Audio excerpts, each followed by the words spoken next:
Hello everyone, my name is Itumeleng Zosela, a PhD physiology candidate from Nelson Mandela University. My study focus is on nanomedicine, and my presentation for today is titled Plant-Based Gold Nanoparticles, a Game Changer in Colon Cancer Treatment. I will be focusing mainly on plant-synthesized gold nanoparticles for colon cancer therapy. Just to go through the outline of today's presentation, I will be taking you through the background of colon cancer, discussing also the current colon cancer treatments, and also how nanotechnology is a promising tool for cancer therapy. I'll also discuss the different approaches in nanotechnology, followed by the different methods in synthesis of nanomaterials.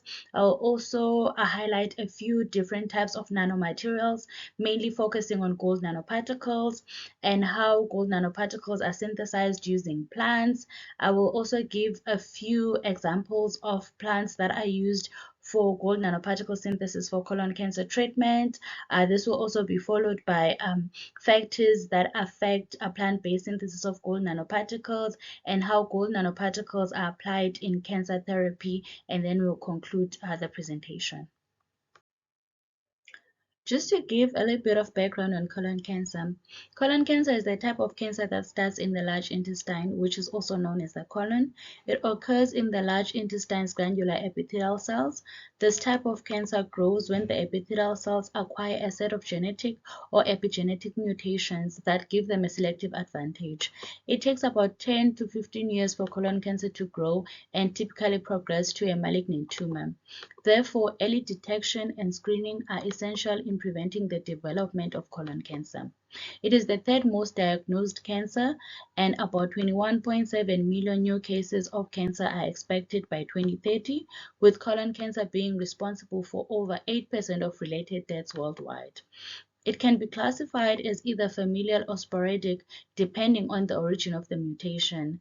Familial cancers are inherited cancers, whereas sporadic cancers are cancers associated with the risk factors such as smoking, diabetes, obesity, alcohol abuse, high stress levels, and inflammatory bowel disease. About 15% of colon cancers are familial, whereas about 90 to 95% of colon cancers are sporadic. The rising prevalence of colon cancer raises concerns and serves as a wake-up call to act more in the prevention and the treatment of colon cancer. The current available cancer treatments include surgery, chemotherapy, radiation therapy, and targeted therapy. A combination of these therapies can be used depending on the stage of the cancer. There are limitations that are associated with these therapies, which include severe side effects, cancer recurrence, rapid increase in chemotherapeutic drug resistance, low survival rates, and non-specificity, meaning that they do not only target the cancerous cells but also damage normal body cells. Considering all of these limitations that are associated with the current cancer treatments, there is a need to improve cancer therapy, and this is where nanotechnology comes in. Nanotechnology is the manipulation and the manufacture of materials and devices on the nanoscale, which is 1 to 100 nanometer. The unique physiochemical properties and small size of nanomaterials allows them to accumulate at the tumor site. Nanotechnology can be employed in cancer therapy as well as in cancer diagnosis. The advantages of using nanotechnology for cancer therapy include better targeting capability, increasing localized drug efficacy, limiting systemic toxicity, improving diagnostic sensitivity, enhancing imaging, as well as refining radiation therapy. There are two approaches for the manufacturing of nanomaterials, which are the top-down and the bottom-up approach. The top-down approach involves the breaking down of large pieces of material to generate the required nanostructures from the bulk material, whereas the bottom-up approach involves the assembling of single atoms or molecules into larger nanostructures. When looking at the synthesis of nanomaterials, there are different methods that are used for the synthesis of nanomaterials to get the desired shape, size, dimensionality, and the structure of the nanomaterial. These methods include physical methods. For example, you get your mechanical milling as well as laser ablation.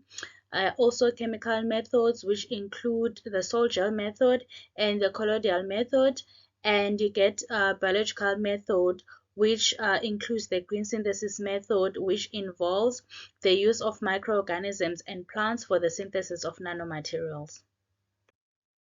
From the different types of synthesis methods, you can get different types of nanomaterials, which can be classified as either organic or inorganic nanomaterials. Organic nanomaterials are nanomaterials such as polymeric micelles, dendrimers, polymeric nanoparticles, polymeric drug conjugates, as well as liposomes. Inorganic nanomaterials include nanomaterials such as quantum dots, nanographenes, carbon nanotubes, silica nanoparticles, and gold nanoparticles, which are the main focus of this presentation. Gold nanoparticles are nanoparticles with the size between 1 to 100 nanometer. They have different morphology type, which includes nanospheres, nanorods, nanoshells, as well as nanocages. You may ask yourself, what is so special about gold nanoparticles? Well, when we compare them to other metal nanoparticles, gold nanoparticles are the most stable metal nanoparticles, and they display unique properties. These properties include chemical stability, biocompatibility, simple preparation methods, and they can be easily modified, and they have plasmonic and optical properties. Gold nanoparticles can be used in many medical applications, which include sensors, diagnostics, therapeutic agents, photodynamic therapy, as well as they can be used in enzymatic assays. Now let's have a look at the plant-based synthesis of gold nanoparticles.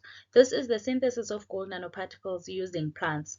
You can use a different type of plant material, which is your leaves, your roots, your stem bark, the flower of the plant, as well as the fruit. The one thing that is nice about using plants is that the medicinal properties of the plant become part of the gold nanoparticles. For example, if you have a plant that has been reported to have anti-cancer properties, you can use that plant to synthesize gold nanoparticles for cancer therapeutics, right? Another advantage of using plants for the synthesis of gold nanoparticles is that the bioactive components of the plant, which is your phytochemicals, they become part of the gold nanoparticles, and they act as the reducing and the stabilizing agents. The use of plants for synthesis of gold nanoparticles is encouraged because plants are environmentally safe, meaning that they are non-toxic. They are cost effective. This is because like the synthesis method is quite forward, and it doesn't require any heavy machinery, and there are no like harmful chemicals that are used during the synthesis method, right? Plants are also easily accessible, and they are found worldwide. So I just want to highlight like a few examples of plants that have been used for the synthesis of gold nanoparticles for colon cancer therapy. So the first study that I want to go through is a study that has been done by Fasky et al. They used rosemary for the synthesis of gold nanoparticles. Yes, rosemary, the one that you cook with. They use that for synthesis of the gold nanoparticles, and rosemary has been reported to have medicinal properties such as antibacterial properties, the power to treat depressive behavior, anti-tumor properties, as well as antioxidant properties. So in this study, they used the leaf of rosemary to synthesize gold nanoparticles. They were successful, and they got gold nanoparticles that had 79 nanometer nanoparticles in size. They also tested these nanoparticles to check for their cytotoxicity on HT29 colon cancer cell line. So the study revealed that the extract as well as the gold nanoparticles were able to induce cell death in the colon cancer cell line via the apoptosis pathway, and they concluded that rosemary can be used for the preparation of anti-cancer formulas either alone or in combination with the gold nanoparticles.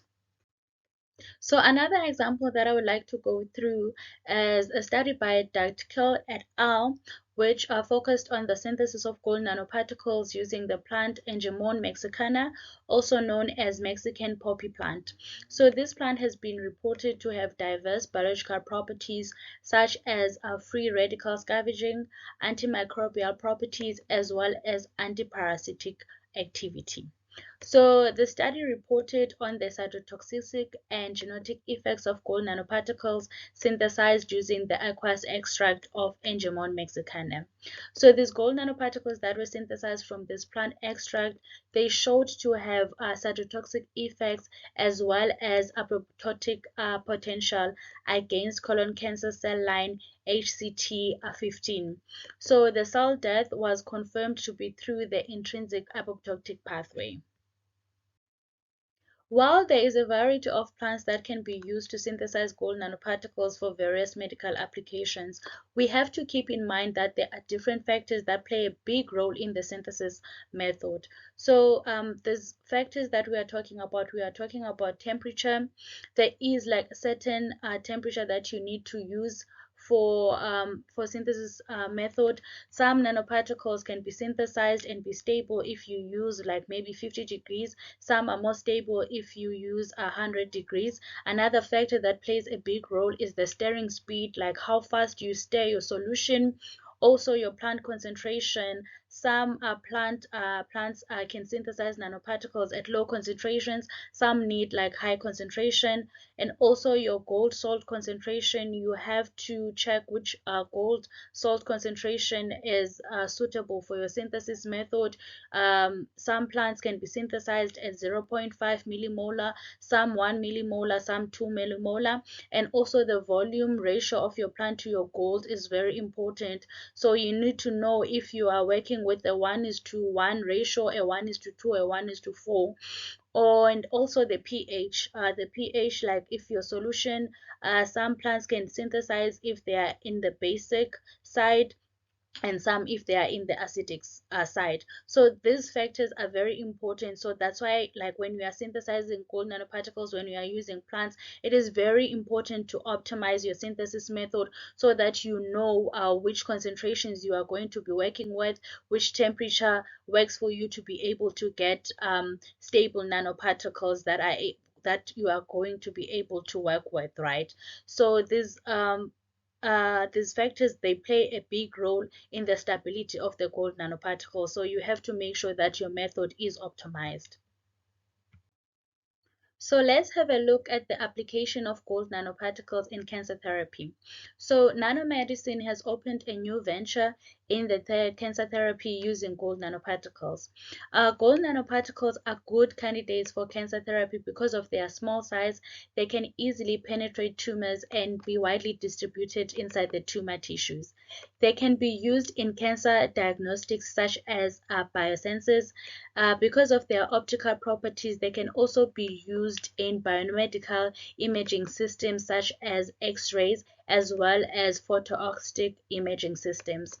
Another advantage of gold nanoparticles is that they can be used for drug delivery, whereby chemotherapeutic drugs can be attached to the nanoparticles and delivered to the tumor site, either passively or actively.